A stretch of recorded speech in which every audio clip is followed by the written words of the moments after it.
Bonjour, j'espère que vous allez bien et bienvenue dans cette nouvelle vidéo dans laquelle je refais ma bibliothèque avec vous. Alors ça va pas être d'immenses changements mais j'ai besoin de réorganisation parce que comme vous voyez là derrière moi, il y a beaucoup de livres que j'entasse sur mon bureau sur lequel je travaille. Et là il y a encore des livres ici et là tous les livres féministes. Cette réorganisation va consister dans un premier temps à enlever les livres d'art qui se situent tous ici, puisque je vais les regrouper dans des étagères qui se situent dans ma chambre.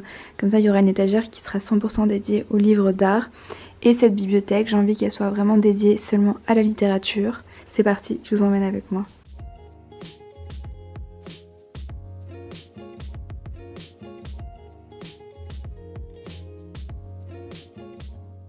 Je vais aussi enlever les livres qui sont là derrière moi et ici parce que ici il y a quelques livres de cinéma et de photographie.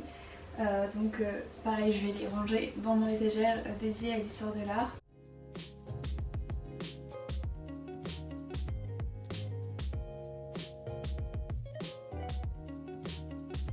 Ça, c'est la collection Manu au musée de Stock. J'adore cette collection. Je vous conseille vraiment de les découvrir selon vos envies, vos sujets de prédilection. Il y aura forcément un livre qui vous attirera.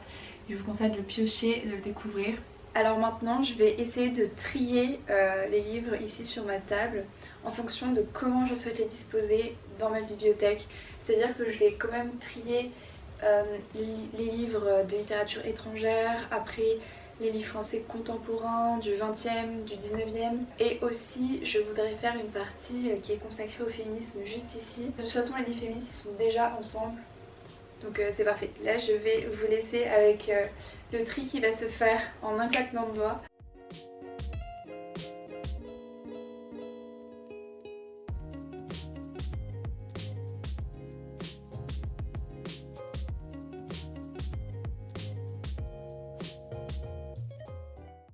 Voici les livres que j'ai triés.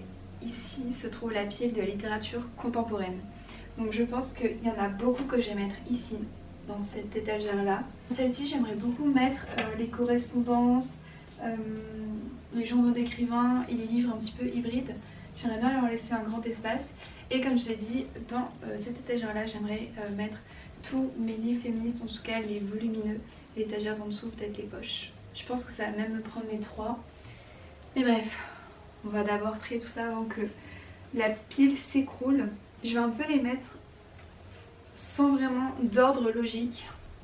Parce que là le but c'est vraiment de ranger les livres et peut-être que quand je déménagerai je referai un très grand tri par auteur. Mais là en fait j'ai plus l'espace de faire par auteur. Comme chez Gibert, il faudrait que j'enlève tout pour tout retrier, tout remettre. Donc là c'est juste pas possible.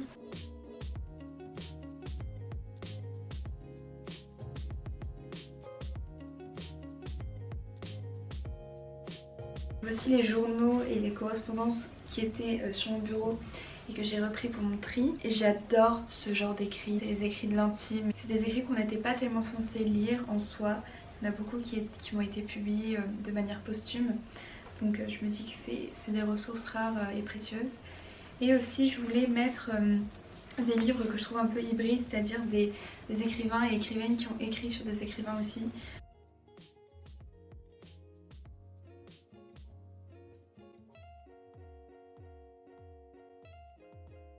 Ensuite, deux livres qui représentent exactement ce que j'adore dans ma bibliothèque.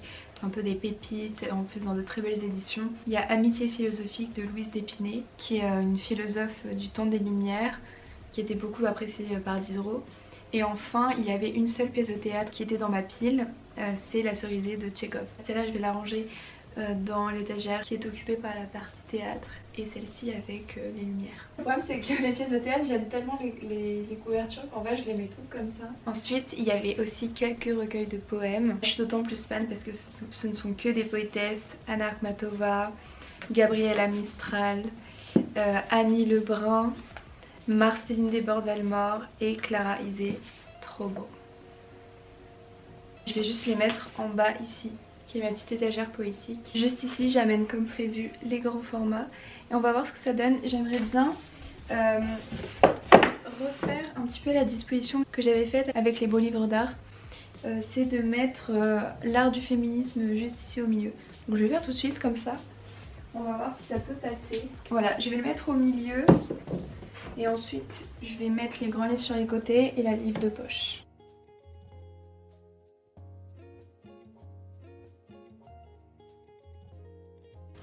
Il n'y a pas de logique, hein. Mais ça va, ça rend bien, non? J'ai l'impression que oui.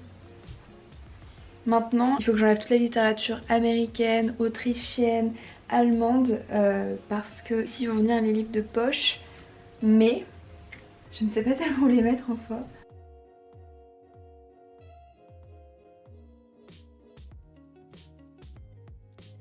Je viens de finir le tri et je suis trop contente du résultat. Donc je vais vous montrer partiellement, puisque vous la connaissez déjà je pense, hein, vous l'avez vu sur Instagram. Là je vais vous montrer un petit peu ce qui a changé. J'ai pas réussi à tout classer soit par pays, soit par siècle. Mais en fait j'aime bien cet aspect un peu bordélique. Tout en haut rien n'a changé, j'ai encore la littérature contemporaine juste ici. Là 17, 18, 19e siècle, ici le théâtre. Là toute cette partie c'est pour la littérature du 20e, ma préférée je pense. Enfin, en fait je sais pas, je les aime toutes. Et là, voilà, c'est ce qui a changé, parce qu'avant il y avait les livres d'art, donc maintenant il y a du féminisme juste ici, donc des livres assez volumineux, et puis voilà, le livre l'art du féminisme pour rappeler un petit peu la thématique de l'art qu'il y avait juste avant, ça me tient à cœur.